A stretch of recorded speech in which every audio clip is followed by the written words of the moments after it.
Welcome back to In the Cards and Stars. We have a wedding to discuss. Finally, Taylor Swift and Travis Kelce tied the knot over 4th of July weekend in New York City. Everybody but Blake Lively was there, of course. As much as I want to see the dress, flowers, hear all of the hot goss behind the scenes, what I have really been waiting for was that confirmed time of the I do's. And guys, we have it, 5:30 p.m. Eastern time, because now we have all the transit tea we need to create their marriage chart. This is the same thing as a birth chart for a person. We're going to use the time, place, and date of their wedding to give us the personality of their marriage, which is basically everything from the way that they are at home, their romantic style, shared destiny, challenges, finances, and so much more. You guys, it's all in the marriage chart. I feel a little invasive, but that's what we do here, right? We're nosy. So buckle up, because we're about to find out if it's going to be forever or if it's going to go down in flames. Sorry, I had to. It's going to be forever. Okay, we love love around here. Let's get into it, you guys. The transiting planets on the day of the ceremony provide a snapshot of the energy at play. And just like the birth chart is a snapshot of the sky that plays out through our planets and houses that shape our personalities and our life experiences, the same thing is true with the planetary placements and how they shape the experiences in a marriage. First, I want to look at the North Node, because this describes what they're working towards as a couple, kind of like the purpose of the relationship. Pisces North Node in the 4th house and Virgo South Node in the 10th house. For the North Node in Pisces in the 4th house, this is an emphasis on home, family, and emotional foundations. So for everyone who was saying this is just a PR relationship, or that this is just all fake, I would have to tell you the North Node begs to differ. If this truly were a PR relationship, we would see this flipped. We would see the North Node in the career house, the 10th house, and the South Node in the 4th house of home. But instead, we see a big emphasis on home, the emotional foundations. Pisces energy is your emotions, your heart, it's spiritual. It can also indicate a past life connection. So I think that this is confirming that their relationship is a lot deeper than anyone even knows, which one would expect if you're marrying someone, right? This relationship is about learning how to create emotional safety. One of the marriage's biggest purposes is building a peaceful home life. Rather than constantly performing for the world, they're meant to create a sanctuary where they can simply be themselves. The themes that they will be developing and working on in this marriage include compassion, spiritual connection, more privacy. We're going to see probably a lot more privacy as things move forward, especially once they have children and their own family. Children is a big theme. And healing. The 10th house, Virgo's South Node, rules the topics of public image and legacy. The South Node suggests something that they've already developed, that they're good at, and that they don't really need to worry about in the relationship. Yeah, I'd say so. They're both very famous. There can be a tendency, especially in the beginning of the marriage, to overly identify with a bit of perfectionism. Virgo is a perfectionistic zodiac sign. It wants there to be, every detail just perfect and everybody to think that they're just perfect. And I will say, I don't think that that is a bad thing to want excellence if you overly emphasize it, especially because it being your South Node says you've already mastered it. Like, you already know how to handle the details. You don't need to stress about it. Virgo energy can cause anxiety, and the marriage could easily become known for like constant work, productivity, perfection, managing every detail. So the lesson for them, and there will be times where they swing between both, just like all of us personally swing between both our South Node qualities and our North Node qualities. The idea is to create balance. The lesson for them is remembering that their relationship matters more than maintaining a flawless public image. And that is going to be a work in progress, right? That's life. The North and South Node are definitely like those overarching energies. It's a big picture type of thing, what the purpose is, where they're going, where they've been. But if we want to look at how their relationship unfolds every day, AKA get real nosy up in their business, then, well, we've come to the right place. So let's start with their first house. Their first house is ruled by Sagittarius. What I love about this is that Taylor Swift's natal sun is in Sagittarius, meaning that she feels really seen in the way that she and Travis are able to present themselves as a couple. The first house is like your image and the first impression that people have of you. So as a couple, they come across like a Sagittarius. And for Travis, he actually feels at home and emotionally safe because his moon is in Sagittarius. So, I mean, This is so great. I love it. The first house also tells you a lot about the personality of the marriage. So overall, this marriage feels adventurous, optimistic, larger than life again, and inspiring. People see this as a relationship that expands horizons.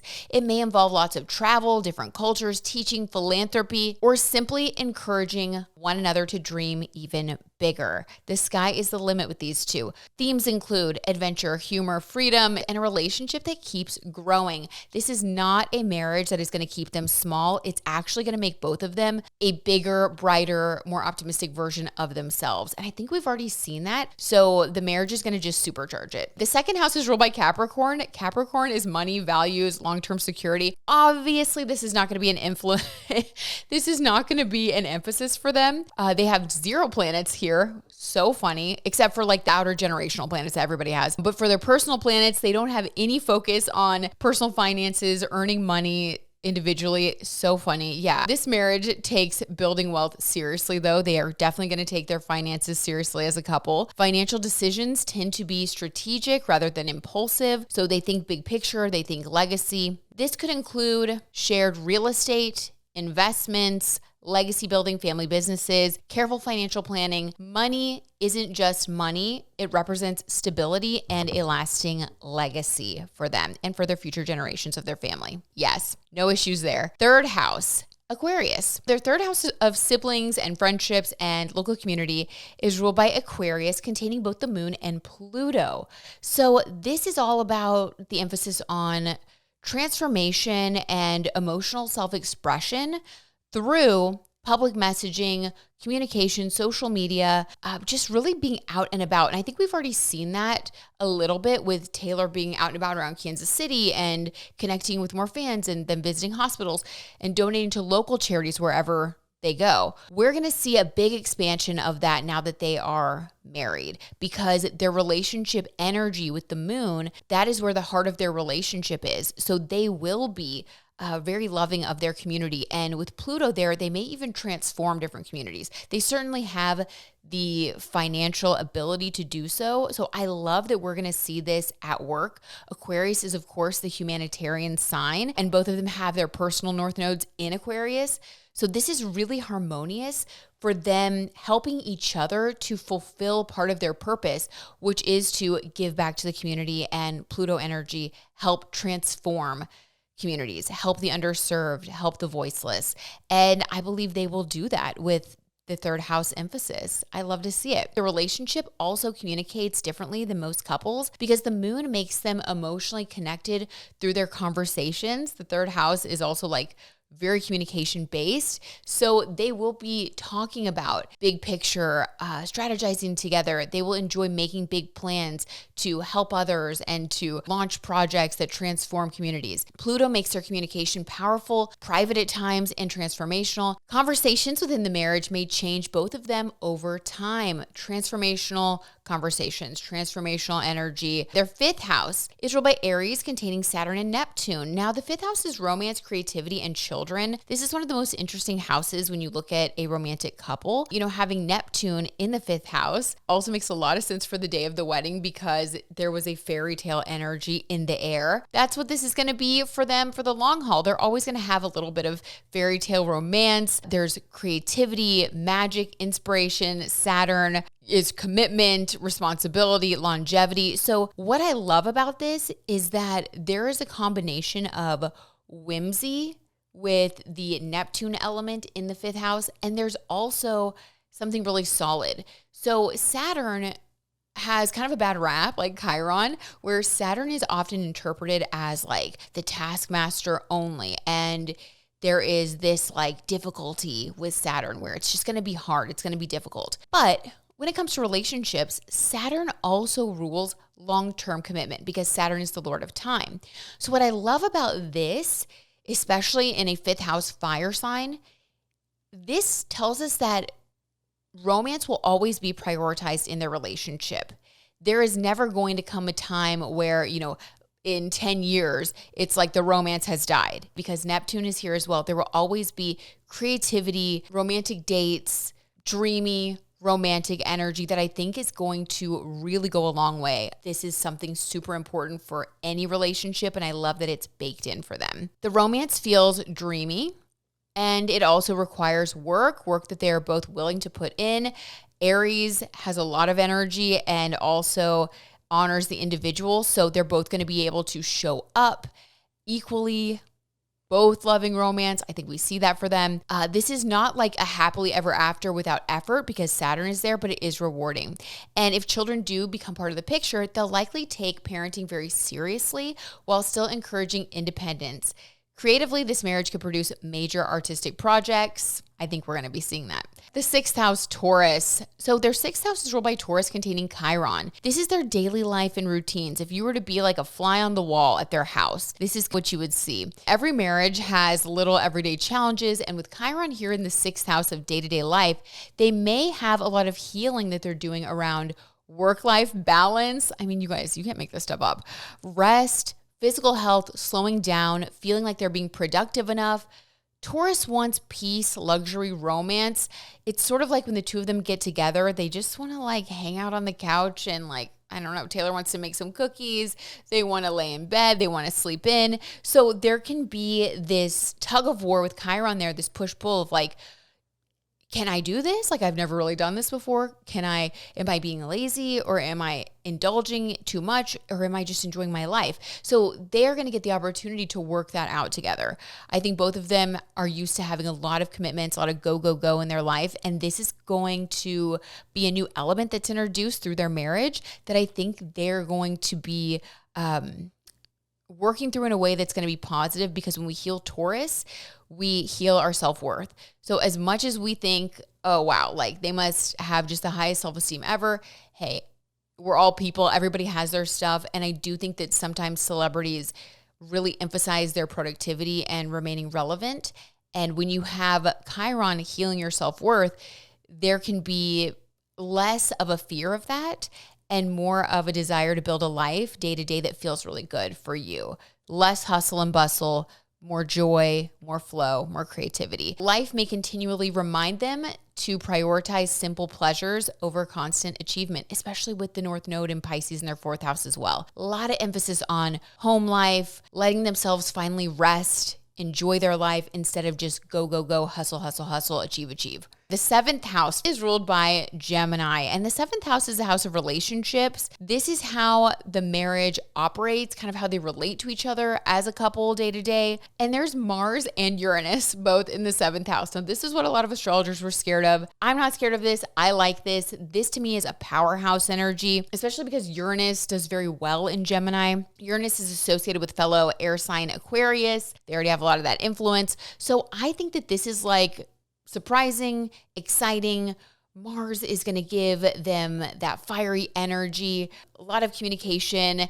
This is basically going to keep the relationship exciting, unpredictable, mentally stimulating, something I think that they both really need. And then Mars is going to keep the passion, momentum, action, all of that's going to stay alive. Uranus can also give a little bit of an element of like surprises, innovation, rule breaking. Together, they could create a marriage that rarely follows convention. Possible manifestations of this would be like constant reinvention, surprising announcements, unique career collaborations, living in an unconventional manner, keeping everyone guessing. They'll probably never be like this predictable celebrity couple. Like getting married at Madison Square Garden already surprised so many people. Guys, we haven't seen anything yet, okay? And also Gemini ruling the house of partnerships is such a good sign because Gemini is a sign of the twins, dynamic duos. It's just basically like saying we love being a team, we love being partners, we have fun together, we're also best friends. That is a really, really important element. So far, you guys, this wedding chart is checking all the boxes for me. Eighth house. Now, this is where it gets deep, you guys. The eighth house ruled by Cancer, containing the Sun and Mercury retrograde. Eighth house themes are basically like intimacy, shared resources, transformation. This is the house of marriage, contracts, death, and rebirth. It's intense, right? It's like the things that are intense, life-changing. The heart of the marriage really lies behind closed doors because the eighth house is so private. And Cancer is a very emotional zodiac sign. Cancer is also a very private zodiac sign. The crab is represented by the crab in the shell, carrying its home on its back and putting everything that's important to it in the shell. When we talk about the real things that matter to them, this is the intimacy. There is a lot that they do not share. I think they enjoy sharing the fun, surface things, but they are never going to share the really serious, most vulnerable elements of their relationship, which I think is really, really, really healthy. With the sun here and Mercury retrograde. So Mercury retrograde, a lot of people were saying, oh my gosh, you should never get married while Mercury is retrograde. Mercury rules contracts. And for them, the 8th house is the house of contracts, literally. So I do understand where people are coming from with that. But if we look at it through a different lens, Mercury retrograde is about rethinking, redoing, revisiting. Just because Mercury is retrograde in the house of intimacy doesn't mean that there will be a desire to all of a sudden go back and undo something. What it can actually refer to is a continuous growth through this partnership, through intimacy. So as they get older, as their life continues to move forward and things change, they may find that when they are by themselves, in the Cancer energy of all in their feels, they decide to revise things together. And they may do that over time. So with Mercury retrograde, this can be a positive thing where if they stay in their feels and they communicate from the heart, they're going to be able to renegotiate things about the relationship as they both grow and change, helping the relationship to grow and change with them. So I really like that. I really, really like that. Also, the Sun and Mercury both in the Cancer 8th house, this indicates that their greatest strength comes from emotional vulnerability. Cancer really wants family, loyalty, emotional security, protecting one another. Mercury retrograde here suggests they'll be able to process emotions privately before speaking in public. I think they already do that, so it makes sense that that would be baked into the marriage chart. They may rarely explain themselves to the outside world. Instead, they'll communicate deeply with each other first, which I think is incredibly healthy. Also, side note, rumor has it that they read from little notebooks when they did their vows.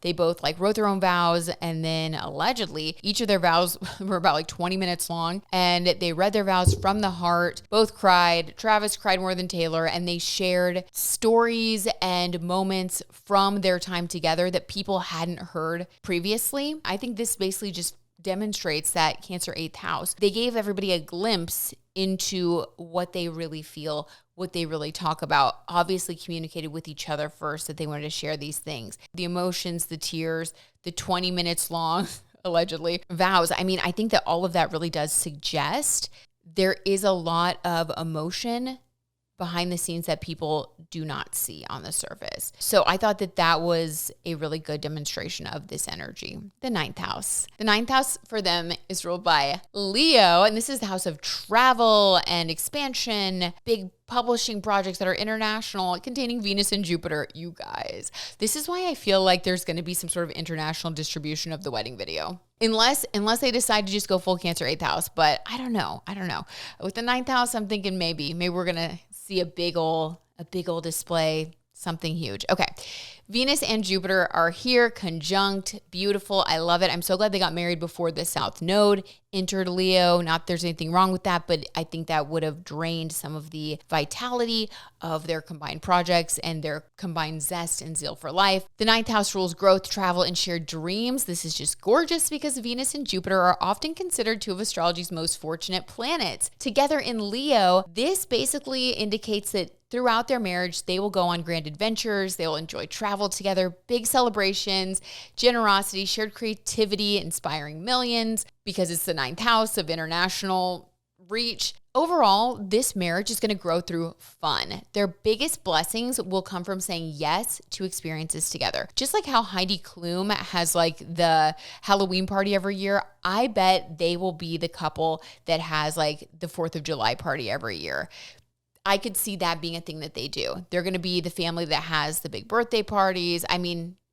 Parties, celebrations, enjoying life. I think that's going to be a huge, huge theme for them. 11th house. Their 11th house is ruled by Libra. This is, of course, friends, community, and collective impact. So this marriage naturally attracts influential friendships. Their social circle could become one of their greatest strengths. I think we already saw them flex their social circle prowess at the wedding. I mean, it was a who's who of everyone. Side note, I also thought it was really interesting that we had a lot of country artists there. So I am getting this feeling that Taylor is going to transition more into country music.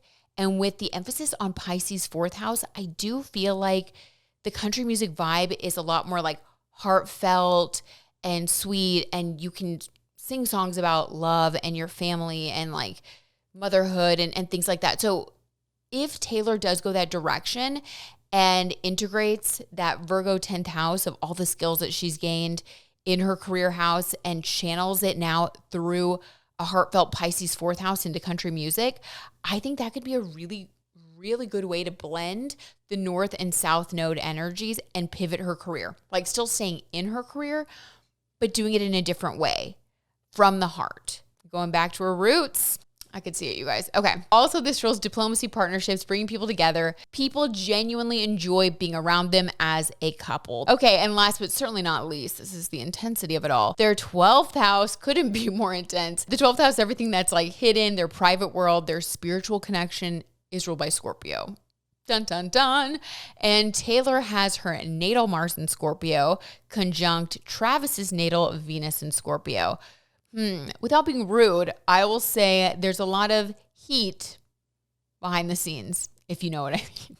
If you know what I mean. Every marriage has secrets, not necessarily bad ones, just sacred ones. Scorpio here in the secretive 12th house can also tell us that there is incredible emotional depth, almost psychic bond between these two. Behind closed doors, the relationship is likely far, far more intense than the public realizes. Themes include complete trust, emotional healing, fierce loyalty, shared transformation, protecting each other from the outside world. The 12th house is your private sanctuary, so it makes sense that two very public people would fiercely protect a sanctuary that they're building both for themselves and for the one they love. I think that the most intimate parts of their relationship will always remain private to them, which I think is great. The marriage may continually transform both people on a soul level. So this marriage chart feels surprisingly balanced between public greatness and private intimacy. The fire houses, 1st, 5th, and 9th, give it excitement, creativity, and joy. The water houses, 4th, 8th, and 12th, create emotional depth and a longing for genuine closeness away from the spotlight. And perhaps the most defining signature is their Mars-Uranus conjunction in the 7th house, a relationship that refuses to follow the script, which I think suits them both. They'll likely keep reinventing what marriage looks like on their own terms, surprising the public while fiercely protecting the emotional core of the relationship. And also, very important to note, this relationship gives them a really great place to live out their individual North nodes in Aquarius via that 3rd house of community. Sometimes relationships can block one person or the other person's North node, and that creates a lot of tension and difficulty in the relationship. But for them, there's actually a really clear pathway, and it's shared because they both have the same North node. So I think that's really, really nice. I'm sure the world will be watching these two, and so will we, to confirm the transit T, of course. Thank you so much for being here, you guys. I love you. You're the best. If you enjoyed this deep dive, please leave a comment, like, subscribe if you haven't yet. What are you doing? Let me know what you guys think. Do you agree that this is how the transits are manifesting? What are your thoughts? Let me know. I'll see you guys in the next one. Bye.